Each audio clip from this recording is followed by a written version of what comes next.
મારી કુંવારી બહેન છેલ્લા કેટલાક દિવસોથી ખૂબ બીમાર હતી. જ્યારે પણ હું માતાજીને કહેતો કે તેને ડોક્ટર પાસે લઈ જાઓ, માતાજી ગભરાઈ જતા. અચાનક એક દિવસ ઓફિસમાં મને ફોન આવ્યો કે મારી બહેન સીડીઓ પરથી પડીને મરી ગઈ છે. સ્નાન કરાવવા માટે જે સ્ત્રીઓ આવી હતી તેમણે ન જાણે શું જોયું કે તેમણે પોલીસને બોલાવી લીધી. પોલીસે મને ધરપકડ કરી લીધો અને જ્યારે મારી બહેનનું પોસ્ટમોર્ટમ થયું તો મારા હોશ ઉડી ગયા. કારણ કે મારા પર જાણે આખું આકાશ તૂટી પડ્યું હોય. ઘરમાં માતમ છવાઈ ગયું હતું. મારી આંખોમાંથી આંસુ રોકાતા ન હતા અને હું અંદરથી સંપૂર્ણ રીતે તૂટી ગયો હતો. સ્નાન કરાવનારી સ્ત્રીઓએ અચાનક ચીસો પાડવાનું શરૂ કર્યું. ખબર નહીં તેમણે શું જોયું હતું કે બહાર આવીને બોલ્યા, તમે બધા પાપી છો, નિર્દય છો, અમે તમને આમ નહીં છોડીએ. હું હેરાન થઈ ગયો. મેં પૂછ્યું, કહો તો ખરા શું થયું છે? પણ તેમણે કશું ન કહ્યું.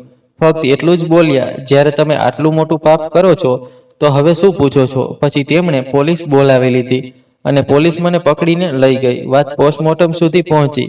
જ્યારે રિપોર્ટ આવ્યો તો પોલીસવાળા પણ મને એવી રીતે જોવા લાગ્યા જાણે હું કોઈ માણસ નથી, પણ આ ધરતીનો સૌથી મોટો રાક્ષસ છું, જેણે એવો અત્યાચાર કર્યો જે કોઈ ગુનાથી પણ મોટો છે, જેને ફક્ત પાપ જ કહેવું યોગ્ય રહેશે.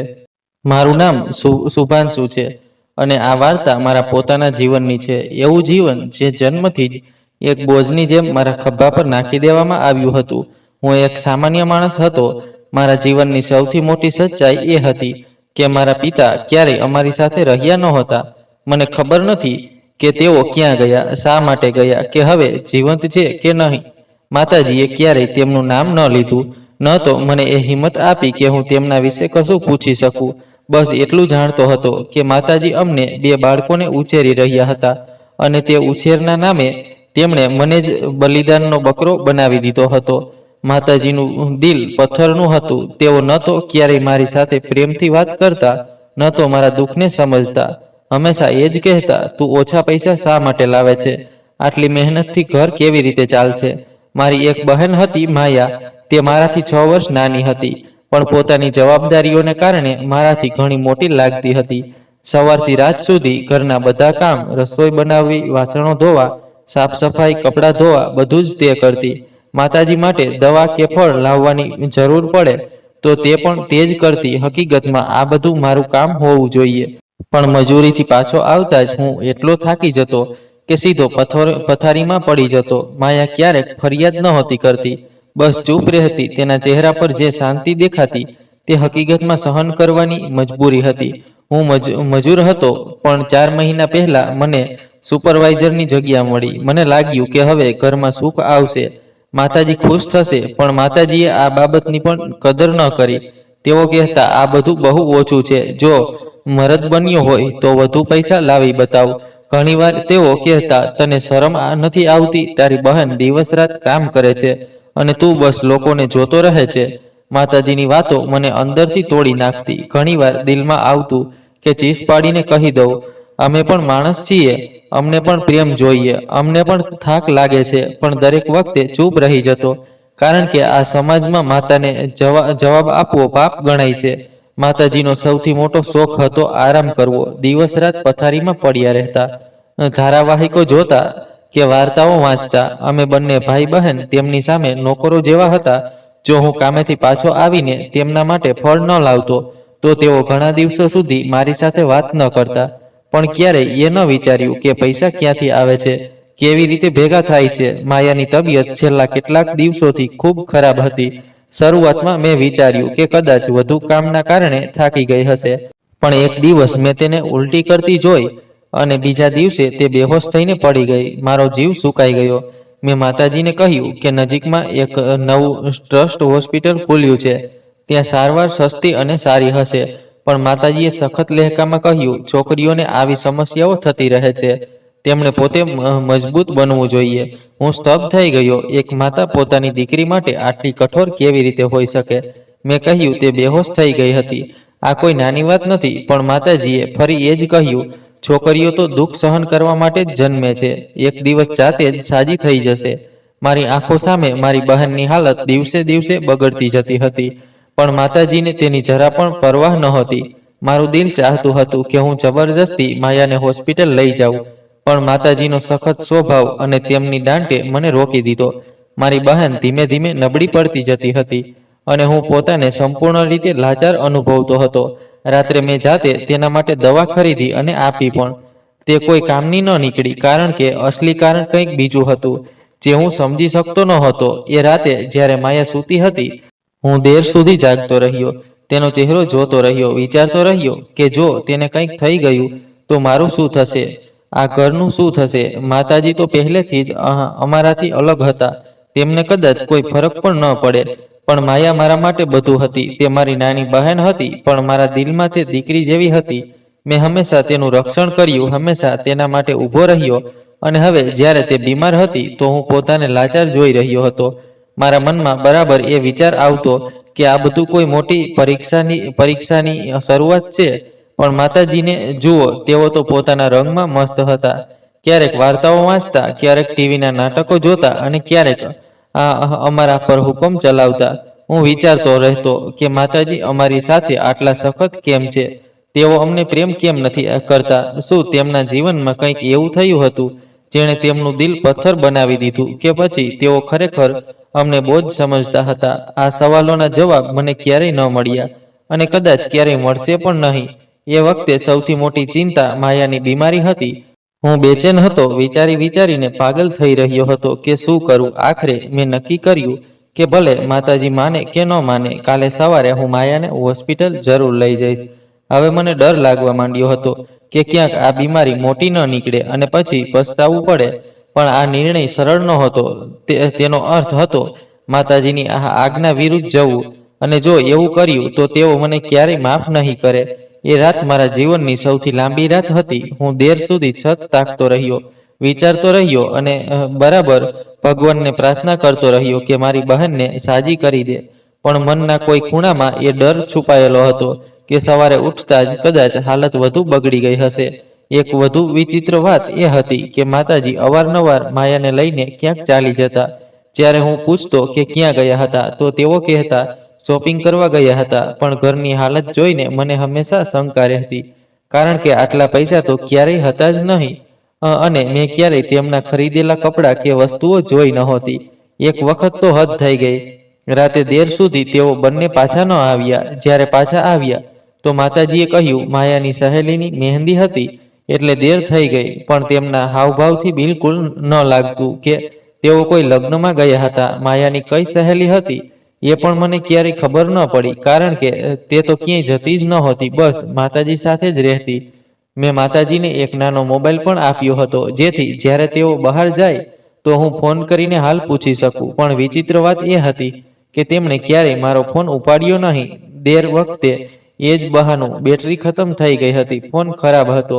જ્યારે એવું કશું નહોતું. આ બધી વાતો મને ખૂબ શંકાસ્પદ લાગતી, પણ પછી વિચારતો કે માતાજી સાથે જ તો જાય છે માયા, કદાચ બહાર ફરવાથી તેમનું મન બહેલાતું હશે, એટલે મેં વધુ ધ્યાન ન આપ્યું. પણ હવે હાલત ખૂબ ખરાબ હતી. માયા દિવસે દિવસે પીળી પડતી જતી હતી, ખૂબ નબળી થઈ ગઈ હતી. મેં સવારે કહ્યું, ચાલ માયા, તને ડોક્ટર પાસે લઈ જાઉં. પણ તેને સખત રીતે ના પાડી, જાણે કોઈએ તેને આ વાતથી ડરાવી દીધી હોય. મેં માતાજી તરફ જોયું તો તેઓ બોલ્યા, મેં તને કેટલી વાર કહ્યું છે કે સ્ત્રીઓની બાબતોમાં ન પડ. આ બધી ફાલતુ વાતો છે, તે જાતે સંભાળી લેશે. તેમનો લહેકો ખૂબ સખત હતો. જ્યારે માયા જાતે જવા તૈયાર ન થઈ તો મેં વધુ જોર ન કર્યું. હું જાણતો હતો કે જેવો હું આ વાતનો ઉલ્લેખ કરું, માતાજીનો ચહેરો બદલાઈ જાય છે. તેઓ ગભરાઈ જાય છે અને પછી ગુસ્સે થઈ જાય છે. 2 દિવસ આમ જ નીકળી ગયા. માયાની હાલત વધુ ખરાબ થઈ ગઈ. તે હંમેશા બેચેન રહેતી. તેનો ચહેરો બિલકુલ પીળો પડી ગયો હતો, પણ તે તો પણ ચૂપ રહેતી, કોઈને પોતાના દુઃખની વાત ન કરતી. હું મારા કામ પર પણ સતત એ જ વિચારતો રહેતો કે જો કંઈક થઈ ગયું તો શું કરીશ. માતાજીની ઉદાસીનતા મને અંદરથી બાળી નાખતી હતી.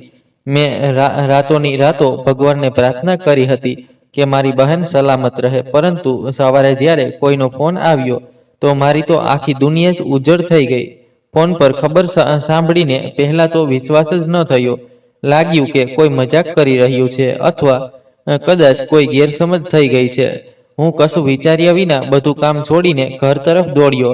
રસ્તામાં મારું દિલ ઝડપથી ધડકી રહ્યું હતું. વિચારતો રહ્યો કે કદાચ કોઈ નાનો અકસ્માત થયો હશે, પરંતુ જ્યારે દરવાજો ખોલ્યો અને ઘરમાં પ્રવેશ્યો તો જે દ્રશ્ય જોયું તેણે મારી આત્માને હચમચાવી દીધી. માયાનું નિર્જીવ શરીર ખાટલા પર પડેલું હતું, આંખો બંધ હતી, હોઠ નીલા પડી ગયા હતા. મેં તેનો હાથ પકડ્યો, તે ઠંડો હતો. હું રડતા રડતા તેને બોલાવ્યું, પણ કોઈ જવાબ ન આવ્યો. માતાજી ઓરડાના એક ખૂણામાં બેઠા હતા. ન તો બેચેનીની કોઈ અસર, ન તો હોશનો પતો, ન તો ચહેરા પર કોઈ આંસુ. પડોશના લોકો એકઠા થયા હતા. બધાના ચહેરા પર દુઃખ હતું. ઘરમાં એક અજીબ શાંતિ પથરાઈ ગઈ હતી, જાણે સમય થંભી ગયો હોય. મન થઈ રહ્યું હતું કે હું ચીસ પાડું, માયાને બોલાવું, માતાજીને પૂછું તમે તેનું ધ્યાન કેમ ન રાખ્યું, પણ શબ્દો ગળામાં જ અટકી ગયા. મને લાગ્યું જાણે સમય અચાનક ખૂબ ઝડપથી પસાર થવા લાગ્યો. આગળ બધું મશીનની જેમ થવાનું હતું.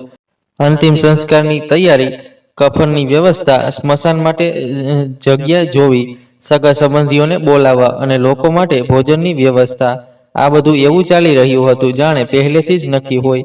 પડોશની જે સ્ત્રીઓ અંતિમ સંસ્કાર પહેલા સ્નાન કરાવવામાં આવે છે, તેમને બોલાવી લેવામાં આવી. 2 સ્ત્રીઓ આવી અને કામ શરૂ કર્યું. બહાર બેઠેલી સ્ત્રીઓ ધીમા અવાજે વાતો કરી રહી હતી. કેટલાક પુરુષો ચૂપચાપ ઊભા હતા, દરેક પોતાના દુઃખમાં વહેંચાયેલું હતું. હું જાતે સ્મશાનની જગ્યા નક્કી કરવા અને વ્યવસ્થા જોવા ગયો. જમીનની સખ્તાઈ જોઈને વિચારતો હતો કે કઈ જગ્યા યોગ્ય રહેશે. ત્યારે અચાનક મને ફોન આવ્યો, જલ્દી ઘરે આવો, અહીં કોઈ હંગામો થયો છે. મેં પૂછ્યું શું થયું? જ્યારે ઘરે પહોંચ્યો તો જોયું કે ખરેખર બધું ઉથલપાથલ થઈ ગયું હતું. જે સ્ત્રીઓ સ્નાન કરાવી રહી હતી તેમણે અધવચ્ચે કામ બંધ કરી દીધું અને કહેવા લાગી, અમે આ કામ પછી કરીશું, પહેલા પોલીસ બોલાવીશું. આ ઘરમાં કોઈએ આ બિચારી છોકરી પર અત્યાચાર કર્યો છે. હું આઘાતમાં આવી ગયો. તમે શું કહો છો? શું થયું છે? અમારા ઘરમાં તો પહેલેથી જ દુઃખનો પહાડ તૂટ્યો છે. હવે તમે વધુ મુસીબત કેમ વધારો છો? પણ તેમનું કહેવું હતું કે આ છોકરી સાથે ખૂબ મોટો અન્યાય થયો છે અને હવે પોલીસ જ બધું જોશે. માતાજી ત્યારે પણ એકદમ ચૂપ બેઠા હતા. જે માતાજી નાની નાની વાત પર જવાબ આપવા તૈયાર રહેતા, તે આજે જ્યારે તેમના પર આરોપ લાગી રહ્યો હતો ત્યારે તેમના હોઠ પર એક શબ્દ નહોતો. જ્યારે માયાના મૃત્યુના સમાચાર મળ્યા ત્યારથી માતાજીની આંખોમાંથી એક પણ આંસુ નહોતું નીકળ્યું. પણ હવે તેઓ જાણે પથ્થરની મૂર્તિ બની ગયા હતા. તે સ્ત્રીઓએ પોલીસ બોલાવી લીધી. થોડીવાર પછી પોલીસ આવી અને તેમણે પોતાનું નિવેદન આપ્યું. ત્યારે જ સત્ય સામે આવ્યું. માયા ગર્ભવતી હતી અને તેના શરીર પર ઘણા વિચિત્ર નિશાન હતા. તે સીડીઓ પરથી નહોતી પડી, પરંતુ કોઈએ જાણી જોઈને તેની સાથે આ બધું કર્યું હતું.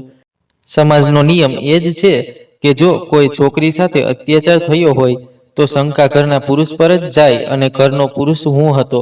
પોલીસે મને ધરપકડ કરી લીધી અને માયાના શબને પણ પોતાના કબજામાં લઈ લીધું. પડોશના લોકો અને સગા સંબંધીઓ ડરના માર્યા કંઈ બોલી પણ ન શક્યા. બધાને સમજાઈ ગયું કે હવે આ મામલો પોલીસ સુધી પહોંચી ગયો છે. બધા પોતપોતાના ઘરે જતા રહ્યા અને હું હેરાન અને પરેશાન રહી ગયો.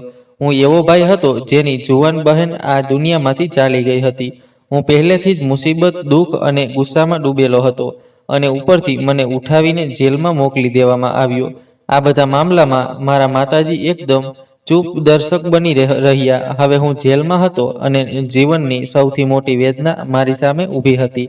માયાના મૃત્યુ પછી મને ધરપકડ કરવામાં આવ્યો અને આખો પડોશ મારી તરફ આંગળીઓ ચીંધી રહ્યો હતો કે મેં મારી બહેન સાથે અત્યાચાર કર્યો, તેને મારી, તેની સાથે ખરાબ વ્યવહાર કર્યો. મારા દિલ પર બોજ હતો કે મેં કશું જ નથી કર્યું, પણ બધું મારી વિરુદ્ધ હતું. પોલીસની સામે હું એક કેદી હતો, એક ગુનેગાર હતો અને એક મારી વાતનું કોઈ મૂલ્ય નહોતું.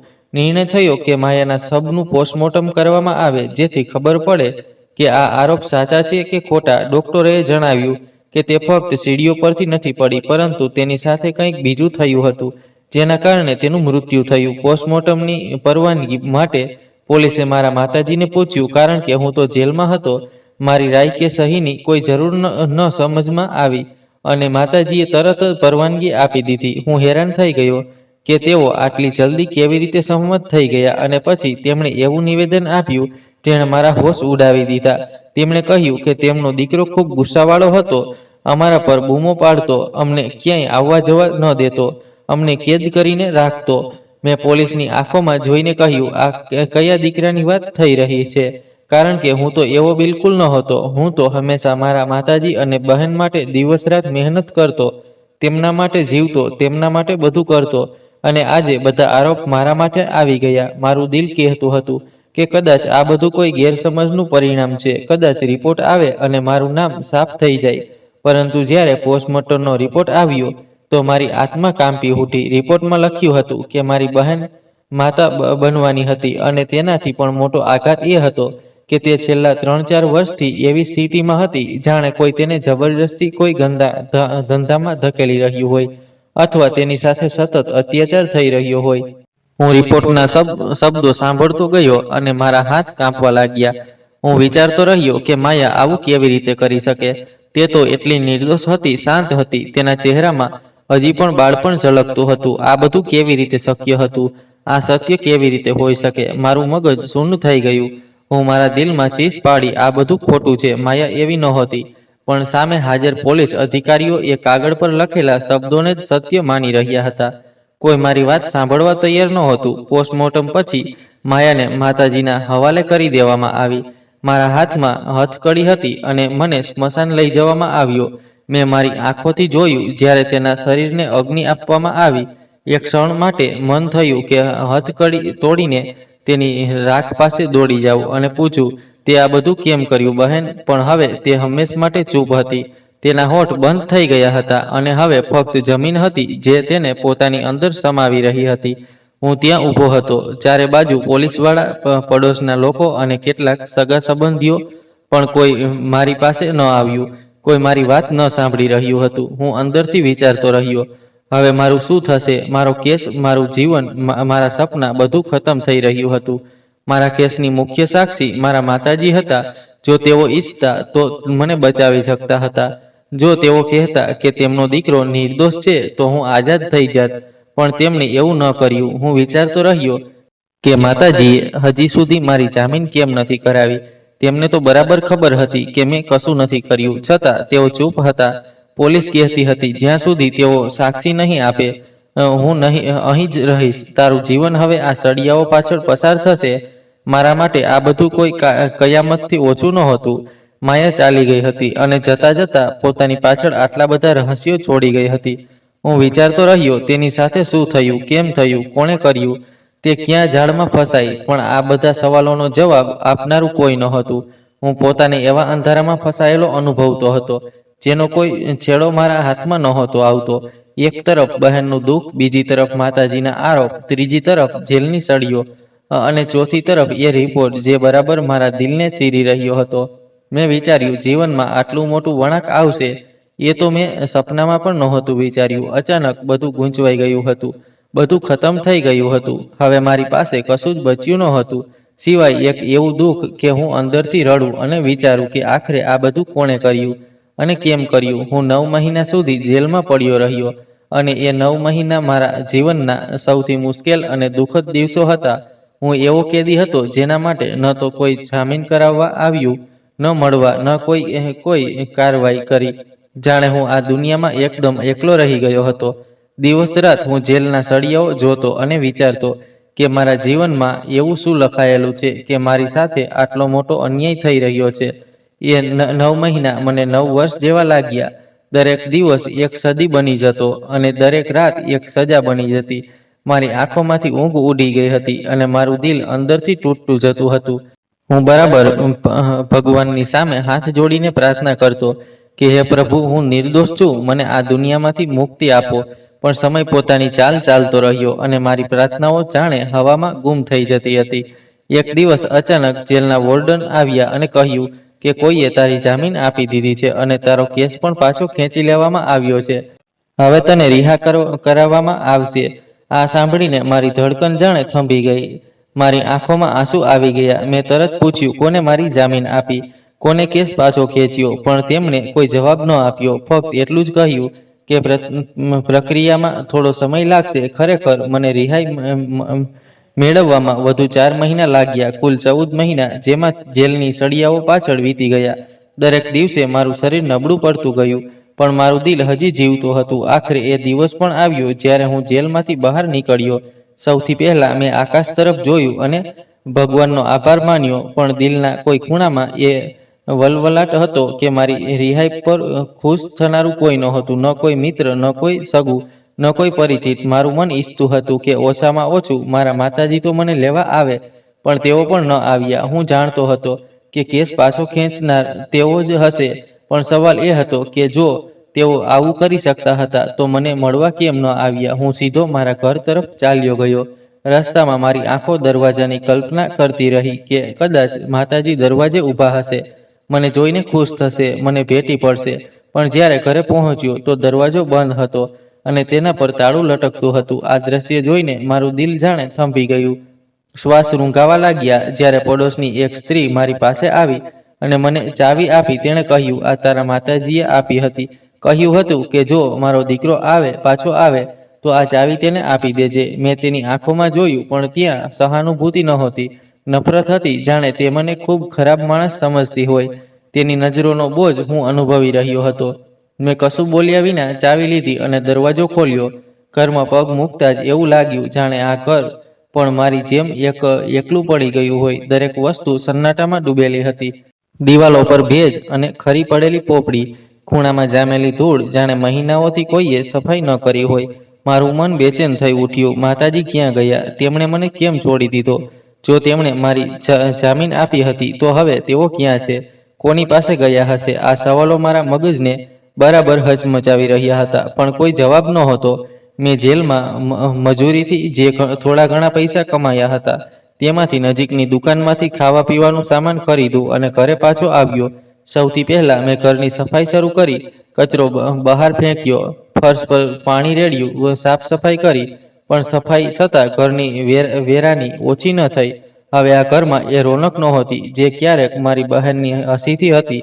તેની યાદો બરાબર મારા દિલને ઘાયલ કરી રહી હતી. બિચારી માયા સાથે શું થયું હતું? આ રહસ્ય હજી મારા પર ખુલ્યું નહોતું અને કદાચ ક્યારેય ખુલે પણ નહીં. પણ મારું દિલ માનવા તૈયાર નહોતું કે તે એવું કામ કરી શકે જે રિપોર્ટમાં લખ્યું હતું. સફાઈ પૂરી કર્યા પછી મારું દિલ ઈચ્છતું હતું કે હું મારી બહેનના ઓરડામાં જાઉં. એ ઓરડો જે ક્યારેક મારા જીવનની રોનક હતો હવે બંધ અને શાંત પડેલો હતો. મેં દરવાજો ખોલ્યો તો સન્નાટો અને વેરાનીએ મારું સ્વાગત કર્યું. હું અંદર ગયો અને ખાટલા પર બેઠો. દિલની ધડકન ઝડપી થઈ ગઈ. ચારે બાજુ નજર ફેરવી તો બધું જૂનું હતું, પણ એક વસ્તુએ મારું ધ્યાન ખેંચ્યું. એક ડાયરી જે તેના ઓશિકા પાસે રાખેલી હતી. મેં ધડકતા દિલે એ ડાયરી ઉપાડી અને મારા ઓરડામાં લઈ આવ્યો. પથારી પર બેસીને મેં ડાયરી હાથમાં લીધી અને વિચાર્યું કે કદાચ આમાં એ રાત લખેલી હશે જે હજી રહસ્ય બની રહી છે. કદાચ આમાં મને મારી બહેનનું સત્ય મળી જાય. હું ડાયરી ખોલવાનો જ હતો કે એક સવાલ મારા મનમાં ગૂંજવા લાગ્યો. માતાજી ક્યાં ગયા? તેમણે મને આ હાલતમાં એકલો કેમ છોડી દીધો? આ સવાલ મારા દિલને અંદરથી કાપી રહ્યો હતો અને હું મારા જ ઓરડાના અંધારામાં ડૂબતો જતો હતો. ડાયરીમાં એ બધું હતું જે હું મારા દિલમાં બરાબર વિચારતો હતો. એ બધા સવાલો જે મારા મનમાં ફરતા હતા તેના જવાબ મારી બહેને પોતાની આખી વાર્તામાં લખી દીધા હતા. જાણે તે પોતાના દિલની ઊંડાઈઓ મારી સામે ઠાલવી રહી હોય. ડાયરીના પહેલા પાના પર માયાએ લખ્યું હતું કે પિતાજી અમને છોડીને ચાલ્યા ગયા હતા અને કોઈને ખબર નહોતી કે તેઓ ક્યાં ગયા. માતાજી કહેતા હતા કે પિતાજી ખૂબ કઠોર અને જાલિમ હતા. તેમણે આખી જિંદગી માતાજી પર અત્યાચાર કર્યા, તેમની પાસેથી કામ કરાવ્યું, તેમના પૈસા છીનવ્યા અને અમને ક્યારેય એકબીજાની નજીક ન આવવા દીધા. માયાએ પોતાના દુઃખને શબ્દોમાં ઢાળ્યું હતું.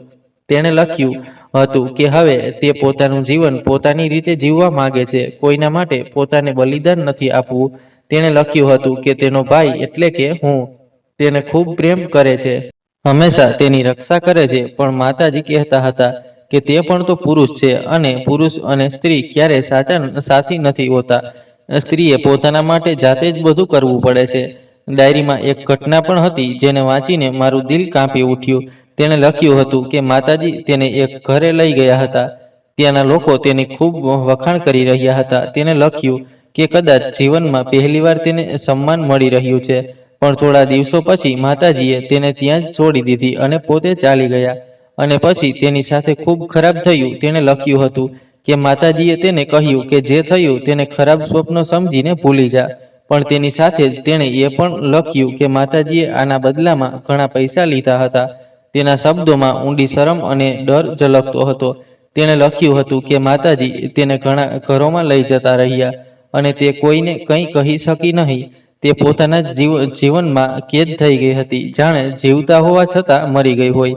તેણે લખ્યું હતું કે તેનું દિલ ઈચ્છતું હતું કે તે આ દુનિયામાંથી ચાલી જાય, પણ માતાજીએ તેના માટે ઘણી યોજનાઓ બનાવી રાખી હતી. માતાજી કહેતા હતા, થોડી ધીરજ રાખ, હું તારો સંબંધ કોઈ સારા ઘરમાં નક્કી કરી દઈશ. પછી બધું ઠીક થઈ જશે, તારા બાળકો થશે અને તું સુખી જીવન જીવીશ. માતાજીએ તેને સખત સૂચના આપી હતી કે આ વાતનો ઉલ્લેખ મારી સાથે ન કરે, કારણ કે જો મને ખબર પડી જશે તો હું અમારી સફળતાના રસ્તામાં અડચણ બની જઈશ. આ શબ્દો વાંચીને મારું દિલ ગુસ્સા અને દુઃખથી ભરાઈ ગયું. મને લાગ્યું કે મારી બહેન આ દુનિયાની એક કાળી સચ્ચાઈમાં ફસાઈ ગઈ હતી, જેની ન તો શરૂઆતનો પતો હતો, ન અંતનો. ડાયરીના દરેક શબ્દમાં દુઃખ, અપમાન અને આઘાતની ગુંજ હતી. આ કોઈ વાર્તા નહોતી, એક કરુણ પોકાર હતો જેણે મારી અંદર તોફાન મચાવી દીધું. હું ડાયરીને મારી ગોદમાં રાખીને ચૂપચાપ બેઠો રહ્યો અને વિચારતો રહ્યો કે મારી બહેન સાથે આવું કેમ થયું. શું ખરેખર માતાજીનો હેતુ તેનું જીવન સુધારવાનો હતો કે તેમણે તેને પોતાના સ્વાર્થ માટે વેચી દીધી હતી? આ સવાલ મારા દિલ પર એવો બોજ બની ગયો હતો જેને કદાચ હું આખી જિંદગી નહીં ઉતારી શકું. ડાયરી રોજ નહોતી લખાતી, ઘણા દિવસો પછી તે કંઈક લખતી હતી. તારીખોથી ખબર પડતી કે તે 2-4 અઠવાડિયા પછી લખતી.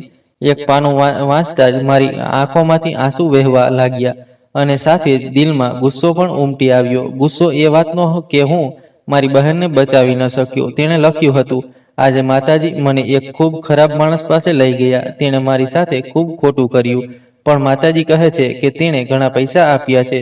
હું આ બધું નથી કરવા માંગતી, પણ માતાજી કહે છે કે જ્યાં સુધી મારા લગ્નના દહેજના પૈસા એકઠા નહીં થાય ત્યાં સુધી આ કરવું પડશે. મારા મનમાં સવાલ ઉઠવા લાગ્યો કે શું ખરેખર મારા માતાજી મારી બહેનના દહેજ માટે ખોટી રીતે પૈસા એકઠા કરી રહ્યા હતા? પણ આનો જવાબ પણ મને આગળ મળી ગયો.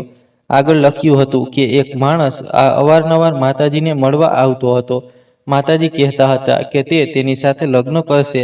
બહેને લખ્યું હતું કે તેને એ માણસ બિલકુલ સારો નહોતો લાગતો, પણ માતાજી કહેતા હતા કે તેના લગ્ન તેની સાથે જ કરવાના છે. આ વાંચતા જ મારું દિલ જોરથી ધડકવા લાગ્યું. મેં ડાયરી બંધ કરી અને બહાર નીકળી આવ્યો. હવે મારે કોઈની સાથે વાત કરવી હતી. આ પડોશમાં મારો એક જ મિત્ર હતો જે મને ક્યારેય ખોટો નહોતો સમજતો. હું તેની પાસે ગયો. તે મને જોઈને ખૂબ ખુશ થયો. મેં તેને બધું કહ્યું. તેણે ધ્યાનથી સાંભળ્યું અને કહ્યું, હા, આ તો આખા પડોશને ખબર છે કે તારા માતાજીએ એક મોટા વેપારી સાથે લગ્ન કરીને અહીંથી ચાલ્યા ગયા છે. હું આ સાંભળીને આઘાતમાં આવી ગયો. મેં પૂછ્યું, શું ખરેખર? તે બોલ્યો, હા, તું જેલમાં ગયો તે પછી તેઓ થોડી જ વાર અહીં આવ્યા હતા. તેમની પાસે એક મોટી ગાડી હતી. પછી એક દિવસ અમે જોયું કે તારા માતાજીએ એ જ માણસ સાથે ચાલ્યા ગયા. તેમણે પરણેલી સ્ત્રીઓ જેવા કપડાં પહેર્યા હતા. પછી તેઓ ક્યારેય પાછા ન આવ્યા. તેમણે ઘરની ચાવી પડોશીઓને આપી દીધી હતી અને કદાચ તારી જામીનના પૈસા પણ તેમણે જ જમા કરાવ્યા હતા જેથી તું જેલમાંથી બહાર આવી શકે. પણ તે પછી તેઓ ક્યાં ગયા એ કોઈને ખબર નથી. આ સાંભળીને મારા દિલમાં શંકાનો એક ભારે પથ્થર ઉતરી ગયો. હવે બધું સ્પષ્ટ હતું. મારા માતાજી પોતાની જ દીકરીનો ઉપયોગ કરી રહ્યા હતા, પોતાના માટે પૈસા કમાવવા અને પોતાનું એશો આરામનું જીવન બનાવવા માટે. અને જ્યારે મારી બહેન આ બધી હરકતોના પરિણામે ગર્ભવતી થઈ ગઈ તો માતાજીને ડર લાગ્યો કે બધાને સત્ય ખબર પડી જશે. કદાચ તેમણે જ ગુસ્સામાં પોતાની દીકરીને સીડીઓ પરથી ધક્કો મારી દીધો હતો. આ વાત સંપૂર્ણ રીતે સાબિત નહોતી, પણ મારા મનમાં આ શંકા વધુ ગાઢ થતી જતી હતી. મેં ડાયરીના આખરી પાના ખોલ્યા. તે લગભગ ખાલી હતા, જાણે સમયે તેના પરની શાહી ભૂંસી નાખી હોય. પણ પછી એક આખરી પાનું મળ્યું, એ જ દિવસનું જે દિવસે મારી બહેને આ દુનિયા છોડી હતી. તેના પર લખ્યું હતું, આજે માતાજી ખૂબ ગુસ્સામાં છે. તેઓ કહે છે કે હવે બધાને ખબર પડી જશે કે આપણે શું કરીએ છીએ. જો ભૈયાને ખબર પડી ગઈ તો ખૂબ ખરાબ થશે. તેઓ કહે છે કે તેમણે કંઈક બીજું કરવાનું વિચાર્યું હતું, પણ હવે બધું બગડી ગયું છે. ભૈયા જો મને ડૉક્ટર પાસે લઈ જશે તો બધું ખુલી જશે. એટલે તેમણે કહ્યું છે કે હું ક્યારેય ભૈયા સાથે ડૉક્ટર પાસે ન જાઉં. મારું દિલ ઈચ્છે છે કે હું ભૈયાને બધું કહી દઉં, પણ માતાજી કહે છે કે ભૈયા મારા સગા નથી. તેઓ મારી વાત નહીં સમજે અને મારા પર જ આરોપ લગાવશે, કારણ કે પુરુષો એવું જ કરે છે. પણ હું એટલું જ કહેવા માંગુ છું, ભૈયા, હું તમને ખૂબ પ્રેમ કરું છું. તમે મને ક્યારેય ખરાબ ન સમજતા. હું ખરાબ નથી. આ વાંચતા જ હું તૂટી ગયો. મેં ડાયરીને મારા હૃદય સાથે ઝાંટી લીધી અને જોરથી રડવા લાગ્યો. આંસુ ડાયરીના પાના પર પડતા રહ્યા અને મારા હૃદયમાં એક ઊંડી ટીસ ઉડતી રહી. મારી બહેનની નિર્દોષતા, તેનું દુઃખ, તેનો ડર, બધું મારી અંદર તોફાનની જેમ ગૂંજવા લાગ્યું. હું વિચારવા લાગ્યો કે મારે તેને બચાવી લેવી જોઈએ હતી. મારે તેની રક્ષા કરવી હતી, પણ હું નિષ્ફળ રહ્યો. મેં તેને માતાજીના હવાલે કરી દીધી હતી. આ વિચારે મારું દિલ લોહીના આંસુઓ રડતું રહ્યું કે મેં મારી બહેનને કેવી રીતે એકલી છોડી દીધી હતી. મને સમજાતું નહોતું કે આખરે આ બધું કેમ થયું. તે મારી નાની બહેન હતી, જેને મેં મારી સંતાન જેવો પ્રેમ આપ્યો હતો, અને હવે તે આ દુનિયામાં નહોતી. આ બધું એ જ દિવસનું હતું જ્યારે માતાજીને લાગ્યું હતું કે જો હું તેને ડૉક્ટર પાસે લઈ જઈશ તો સત્ય બહાર આવી જશે. એટલે તેમણે આ બધું કરી નાખ્યું. મેં તેની ડાયરીને મારા હૃદય સાથે ચાંટી લીધી અને બહેનની માટી તરફ ચાલવા લાગ્યો. ત્યાં જઈને હું જમીન પર બેસી ગયો. આંસુઓથી મારો ચહેરો ભીંજાઈ ગયો. મારા દિલમાં એક ઊંડી લાચારી હતી. હું બરાબર પોતાને દોષ આપતો રહ્યો કે હું તેની રક્ષા કેમ ન કરી શક્યો. હું તેની માટી સામે માથું ઝુકાવી તેની માફી માંગતો રહ્યો. હું તને બચાવી ન શક્યો બહેન. મેં વિચાર્યું હતું કે માતાજીથી બધું સુરક્ષિત, તારા માટે કોઈ જગ્યા નથી. પણ હું ખોટો હતો. મને હવે અહેસાસ થયો કે આજનો સમાજ કેટલો ગંદો અને નિર્દય થઈ ગયો છે, જ્યાં કોઈ સંબંધની પવિત્રતા સુરક્ષિત નથી રહી, જ્યાં લોકો પોતાના જ લોહી સાથે વિશ્વાસઘાત કરી રહ્યા છે. મેં ચૂપચાપ તેની માટી પર હાથ મૂક્યો અને ભગવાનને પ્રાર્થના કરી, હે ઈશ્વર, મારી બહેનની આત્માને શાંતિ આપો, તેની અંતિમ યાત્રાને સરળ બનાવો. આ પછી મેં માતાજીની શોધ શરૂ કરી. 2-3 મહિના સુધી હું તેમને શોધતો રહ્યો અને આખરે ખબર પડી કે તેમણે એક અમીર માણસ સાથે લગ્ન કરી લીધા છે. એક દિવસ હું એ બંગલાની બહાર પહોંચ્યો, જે કોઈ રાજાના મહેલ જેવો હતો. નોકરો મને અંદર લઈ ગયા અને ડ્રોઈંગ રૂમમાં બેસાડ્યો. થોડી વાર પછી માતાજી આવ્યા. તેમની આંગળીઓ પર પટ્ટીઓ બાંધેલી હતી. દરેક આંગળી પર જુદી જુદી, જાણે કોઈ અણકહી વેદના કે રહસ્યોને છુપાવી હોય. ચહેરા પર હાર અને પીડાના નિશાન સ્પષ્ટ ઝલકતા હતા. તેઓ બોલ્યા, બેટા, તું ઠીક તો છે ને? શું કરશે કે તું હવે આઝાદ છે? મેં કહ્યું, હા, પણ તમે આ બધું કેમ કર્યું? તેઓ બોલ્યા, એકલતાથી કંટાળી ગઈ હતી. મને પૈસાની જરૂર હતી, એટલે મેં એ અમીર માણસને મોટી મુશ્કેલીથી લગ્ન માટે મનાવ્યો. મેં પૂછ્યું, તો શું આ માટે તમે પોતાની દીકરીનું બલિદાન આપી દીધું? તેઓ રડી પડ્યા અને બોલ્યા, હું એવું નહોતી ઈચ્છતી, પણ કદાચ હવે ભગવાન મને સજા આપી રહ્યા છે. જો મારી આંગળીઓ પર કેવી બીમારી નીકળી છે. મેં કહ્યું, આ તો તમારો અને ભગવાનનો હિસાબ છે. હું બસ એ જોવા આવ્યો હતો કે શું ખરેખર કોઈ માં આટલી નીચે ઉતરી શકે છે. પણ આજ પછી હું તમારો ચહેરો પણ નહીં જોઉં. તેઓ ગડગડા થઈને બોલ્યા, બેટા, મને માફ કરી દે. કદાચ મારી સજા ઓછી થઈ જાય. મેં ઠંડા સ્વરમાં કહ્યું, માં હોવાના નાતે હું તમને બદદુઆ નહીં આપું, પણ માફી પણ નહીં આપું. ભગવાનને બધું જોયું છે. તેઓ ફૂટી ફૂટીને રડવા લાગ્યા અને હું ચૂપચાપ ત્યાંથી ચાલ્યો આવ્યો. મને પૂરો વિશ્વાસ હતો કે જો તેમની બીમારી વધશે તો એ અમીર માણસ તેમને છોડી દેશે અને પછી તેઓ ક્યાં જશે. આ હવે મારો મામલો નહોતો. બહેનની માટી પર આખરી વાર માથું ઝુકાવીને હું એ શહેરને હંમેશા માટે છોડી ગયો. બીજા શહેરમાં જઈને મેં મારું નામ બદલી નાખ્યું અને મજૂરી કરીને નવું જીવન શરૂ કર્યું. પણ દિલના એક ખૂણામાં બહેનની યાદ હંમેશા જીવંત રહી. કોઈ દિવસ એવો ન ગયો જ્યારે મેં તેને યાદ ન કરી હોય. હું રોજ ભગવાનને પ્રાર્થના કરતો, હે પ્રભુ, મારી બહેનની આત્માને મોક્ષ આપો, તેની આત્માને પ્રકાશ મળે. મેં મારા જીવનને નવો અર્થ આપ્યો. બહેનના દુઃખને મારી તાકાત બનાવી લીધું. આ મારો સૌથી મોટો પાઠ હતો કે સાચા પ્રેમની ઓળખ શબ્દો દ્વારા નહીં, પણ કર્મો દ્વારા થાય છે, અને ન્યાય હંમેશા ભગવાનના હાથમાં હોય છે. એક દિવસ જ્યારે હું ફરીથી તેની માટી પર ગયો તો જોયું કે ત્યાં એક માણસ ઊભો હતો. નજીક જઈને જોયું તો ઓળખાયું. એ મારા પિતાજી હતા. મેં આશ્ચર્યથી પૂછ્યું, તમે તો અમને છોડીને ચાલ્યા ગયા હતા, હવે કેમ આવ્યા છો? તેઓ ચૂપ રહ્યા, પછી માથું ઝુકાવીને બોલ્યા, મેં ઘણું શોધ્યું. ખબર પડી કે દીકરી હવે નથી રહી. તારા માતાજીએ કોઈ બીજા સાથે લગ્ન કરી લીધા અને તું ક્યાંક ગાયબ થઈ ગયો. મેં કહ્યું, જો તમે અમને છોડીને ન ગયા હોત તો કદાચ આ બધું ન થયું હોત. માતાજી રસ્તો ન ભટક્યા હોત અને બહેન આજે જીવતી હોત. તેઓ ઊંડો શ્વાસ લઈને બોલ્યા, ગુનો મારો જ હતો બેટા. મેં તારા માતાજી પર ઘણા અત્યાચાર કર્યા, તેમના પર શંકા કરી, તેમને બેવફા કહ્યા. એટલું જ નહીં, હાથ પણ ઉપાડ્યો. જ્યારે તેઓ વફાદાર હતા, મેં તેમને ઠુકરાવી દીધા. ત્યારે દીકરી બહુ નાની હતી. મેં તેને એક તૂટેલી તલવાર બનાવી દીધી, જેણે પોતે પણ ઘણા ઘા ખાધા અને બીજાને પણ આપ્યા. મને દોલત તો મળી, પણ ચેન ન મળ્યું. હવે બસ માફી માંગવા આવ્યો છું. મેં તેમની આંખોમાં જોઈને કહ્યું, હું ન તો તમને માફ કરીશ, ન માતાજીને. હવે જે પણ નિર્ણય થશે એ ઉપરવાળો કરશે, એ જ ન્યાય કરશે. ભગવાન સંતાનની ભૂલો નથી જોતો, એ તો મા બાપના કર્મો પણ જુએ છે. એ જ ન્યાય કરશે. હું ત્યાંથી ચૂપચાપ પાછો આવ્યો. થોડી વાર સ્મશાનમાં બેસી રહ્યો. મારી ધડકનોનો અવાજ સાંભળતો રહ્યો. હવામાં એક ઊંડી ઉદાસી હતી, જે મારી અંદર સુધી ઉતરી ગઈ હતી. મેં મારા માતાજી, બહેન અને પછી પિતાજીના કરેલા કર્મો પર વિચારવાનું શરૂ કર્યું. મને અહેસાસ થયો કે જીવન એક કઠિન યાત્રા છે, જેમાં પ્રેમ અને નફરત સાથે સાથે ચાલે છે. મેં ભગવાનને પ્રાર્થના કરી, હે પ્રભુ, મને ધીરજ આપો અને મારી બહેનની આત્માને સ્વર્ગલોકમાં સ્થાન આપો. એવું કહીને હું ઊભો થયો અને મારા નવા શહેર તરફ ચાલવા લાગ્યો. મેં નિશ્ચય કર્યો કે મારા ભૂતકાળને દિલમાં હંમેશા માટે દફનાવી દઉં અને મારા જીવનને નવી દિશા આપું, જેથી મારી બહેનની યાદ સાથે હું મારા જીવનને સન્માન અને પ્રેમથી ભરી શકું. આજ મારો નિર્ણય હતો અને આજ મારા જીવનની નવી શરૂઆત. તો મિત્રો, આ હતી આજની વાર્તા. આ વાર્તા વિશે તમારો શું અભિપ્રાય છે? આ કોમેન્ટ બોક્સમાં જરૂર જણાવો. જો તમને વાર્તા પસંદ આવી હોય તો વિડીયોને લાઈક કરો અને આપણી ચેનલને સબસ્ક્રાઈબ કરો અને બેલ આઇકોન પર ક્લિક કરીને તેને ઓલ પર સેટ કરો, જેથી તમને નવા વિડીયોની સૂચના તરત મળી જાય. આભાર.